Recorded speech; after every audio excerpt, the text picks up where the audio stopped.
Hello guys! Welcome to my vlog.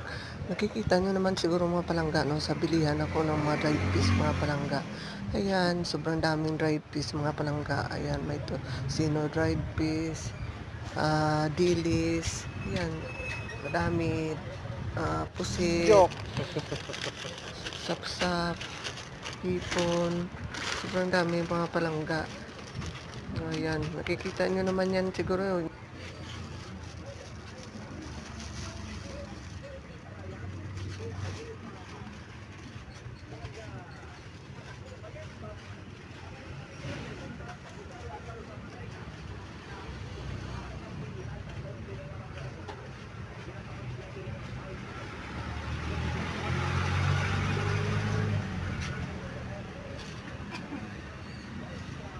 Hindi na siya magbaho. Zero plano, no?